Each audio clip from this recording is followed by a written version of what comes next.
కొనసాగుతూ ఉంటాయి. మరి దానివల్ల మనకు లాభమా, నాకేమైనా లాభమా? ఏమి లేదు. కానీ బహుమానం దేవుడు మనకి నిత్యత్వంలో మనకి బహుమానం ఇస్తాడు. చూస్తారా? కాబట్టి మనము ఆ సత్యాన్ని మనం ప్రకటిస్తున్నప్పుడు అనేక అవరాధాలు వస్తూ ఉంటాయి, అనేక సమస్యలు వస్తూ ఉంటాయి. ఆయన పాస్టర్ గారు చనిపోయాడు, ఆయన పరలోకానికి వెళ్ళిపోయాడు, ఆయన పరలోకానికి వెళ్ళిపోయాడు.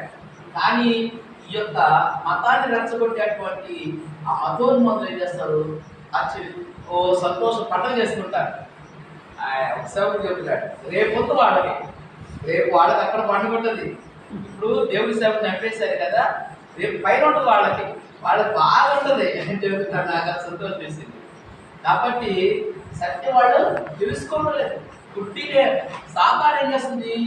ఈ యుగ సంబంధమైన దేవత ఈ ఇప్పుడున్నటువంటి మత ఛాందస్వాసకి వాళ్ళ గుడ్డినే కాదు, వాళ్ళకి కళ్ళు తెరవబడట్లా.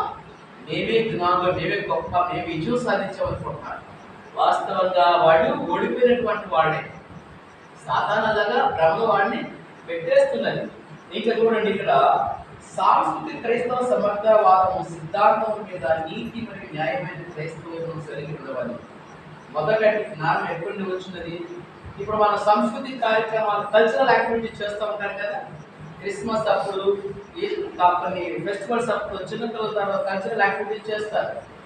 మరి మరియమ్మ, నువ్వు మరియమ్మ అమ్మ, నువ్వు దేవదూత, ఆయన చిన్న బాడీస్ ప్రభు, అలా యాక్ట్ చేస్తూ ఆ కల్చరల్ యాక్టివిటీస్ని ఎగ్జిబిట్ చేస్తారు ఆయా సందర్భాలు. ఆ జ్ఞానం ఎక్కడి నుంచి వచ్చింది?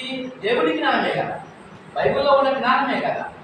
కాబట్టి నీతిగా న్యాయంగా ఉన్నట్టు మనము ప్రదర్శన చేస్తూ ఉంటాం. ఎవరు సత్యం ఎరిగినటువంటి బిడ్డలు అలాగే మనము ప్రదర్శిస్తూ ఉంటే వీళ్ళేమంటారు అంటాడు, మరియమ్మ యేసు ప్రభుని కన్నది, పెళ్లి కాకుండా ఎలాగో కొడుకు పుడతాడు. ఎంత తప్పుడు మాటలు మాట్లాడతారంటే అంత తప్పుడు మాటలు మాట్లాడుతున్నారు.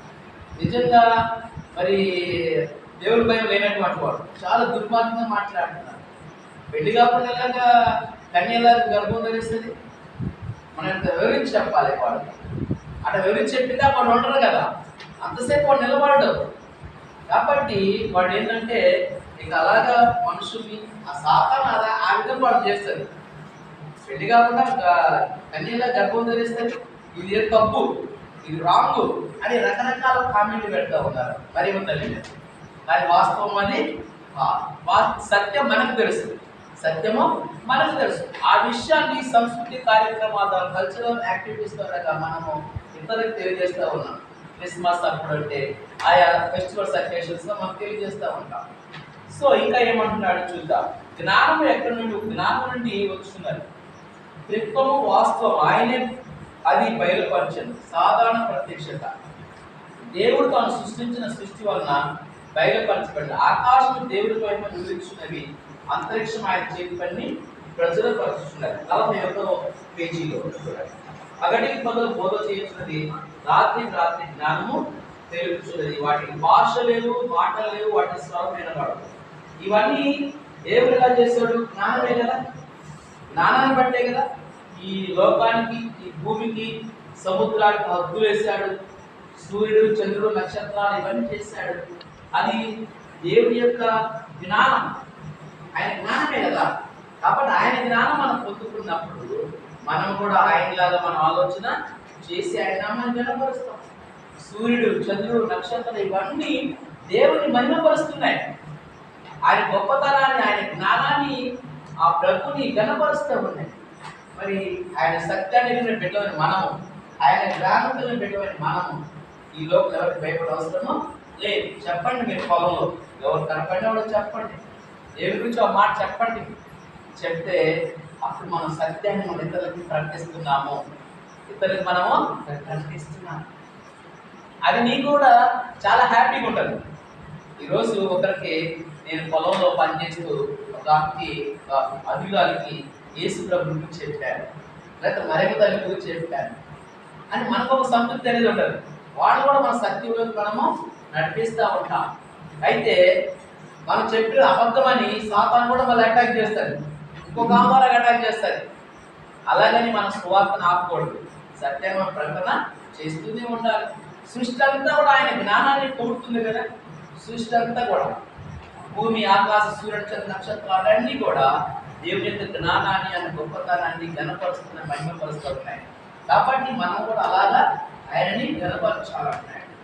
ఇంకా చూడండి తర్వాత 41వ వచనంలో పేజీ చివరిలో, దుర్నీతి చేత సత్యం అడ్డగించు మనుషుల యొక్క సమస్త భక్తిహీనత మీదను దుర్నీతి మీదను దేవుని కోపం పరలోకం బయలుపరచబడుతున్నది. ఎందుకనగా దేవునికి వచ్చి తెలియశక్యమైనది ఏదో అది వారి మధ్య విసిదమైనది, దేవుడు అది వారికి విసిదపరచను.